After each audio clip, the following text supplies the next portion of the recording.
So I'm sitting here waiting on my wife. She's getting ready and prepped to have a C-section. Don't know your name, but I guess I really don't care. I probably should wait, but I wanna let you go there. I wanna try something new all night. I wanna try something new all night. I wanna try something way you.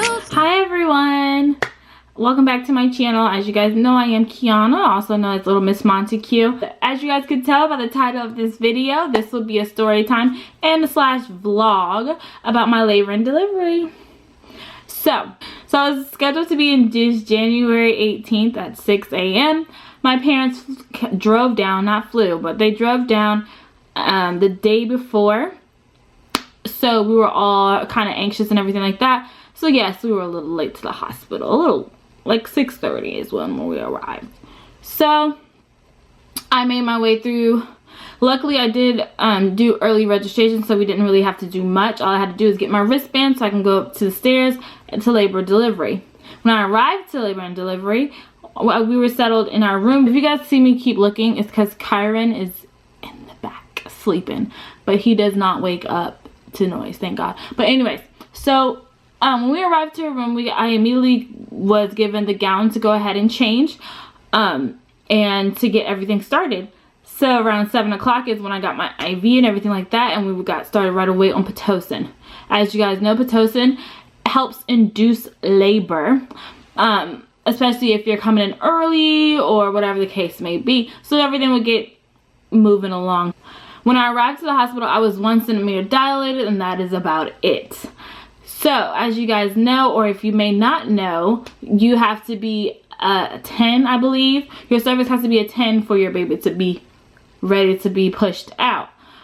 So we had a long road ahead, okay? My parents were in the room, my husband was in the room, and his best friend was in the room, also known as our godfather, or one of the godfathers for our kids, or for our kid, because I am done. I'm not having no more, but I have digressed. But anyways, around 10-11 o'clock, I was told that they were going to go ahead and give me an epidural because the anesthesiologist was going to be in surgery. So they wanted me to go ahead and have that before I could not have it at all and be stuck in pain, you know what I mean? So I went ahead and got that done. I went ahead and got that done around 11:30, 12 o'clock, and my doctor came back in to check to see how farther along I was dilated. And you guys, I wasn't. I was still a 1. A 1. Still a 1 6+ hours later. You know, at that time I was just like, oh my God, like I'm ready to meet my son. We're supposed to meet him tonight. Like, what is going on with my body? You know what I mean? So it was kind of, my nurse made the suggestion that we would turn the Pitocin off so my body would go ahead and rest and then start it back up because I had already reached the highest level that you can receive. That is what we did. So for 30 minutes, I was not on Pitocin. They sat my chair up and everything like that so that the baby can probably get, so that Kyron could try and get forced down into the canal so that I would be dilated more, and that did not work. I was still a 1. So the Pitocin was cut off for about 30 minutes to an hour, and then we went ahead and started it up again.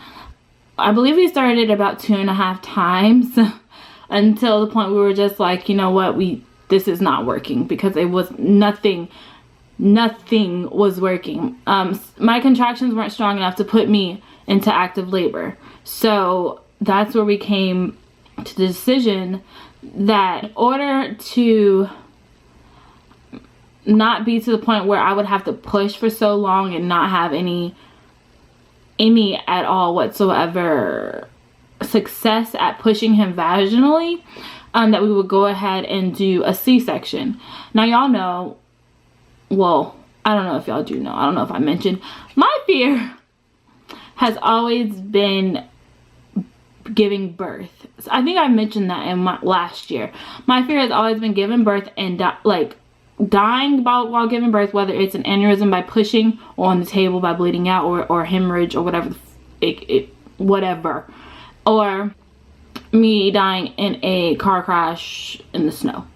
because I don't drive in the snow. But anyways, so that's always been my fear. So when that was brought up around, it was brought up around 4 o'clock. I remember that. It was around 4 or 5 o'clock when my doctor came in and she said, you know, we had this conversation. If I see that there's no sign that this baby wants to come out, instead of putting your body in more stress than it already is, then we're kind of gonna have to go with the C-section. So through that whole time, my nurses, my family, all of us prayed, because it wasn't something that I wanted. It was something that I was really fearful against. So the moment she said C, like, I started bawling, okay? My emotions were just like this the whole freaking time. But I kind of came to terms with it, because around 9 o'clock, around 8:45, 8:30, they were like, oh, let's try this, and I was just like, no. I was pretty content with, okay, this is what we're gonna do. I'm gonna have to go on this table, and that's just how I'm gonna meet my son. So yeah, I got wheeled into the OR, and this is the clip that you guys will probably be seeing, which is my husband. He was able to go ahead and document what happened. So he documented the C-section part, and he documented afterwards. Love that man. Freaky.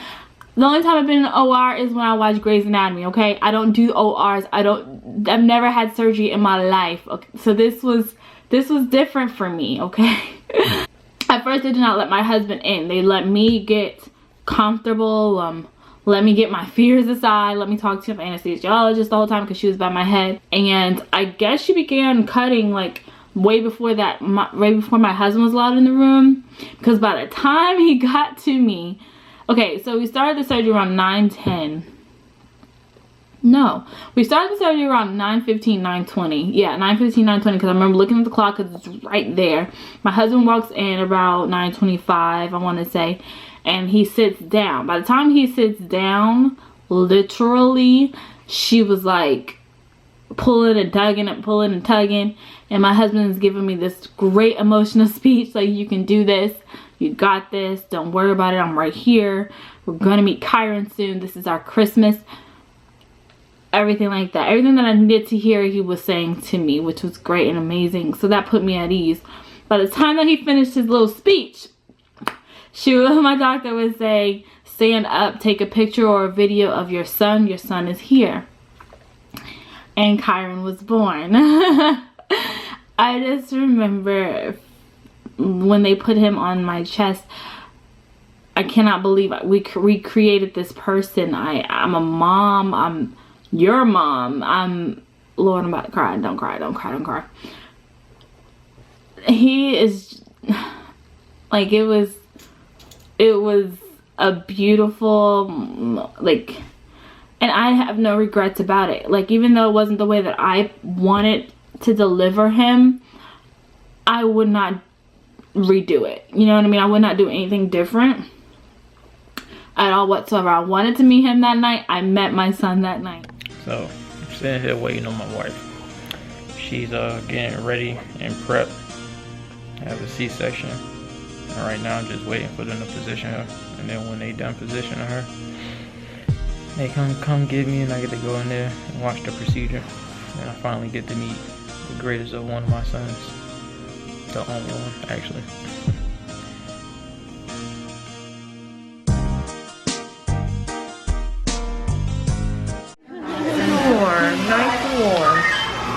Yeah, he didn't cry much. He cried for a little bit and stopped. She has inverted nipples, so I don't think you can. Okay. I bought nipple guard. Okay, well, we'll get that in the room. But he looks content and happy just doing skin to skin. So we'll just.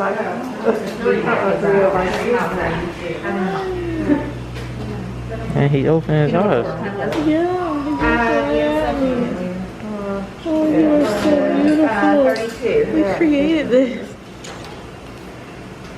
We did this.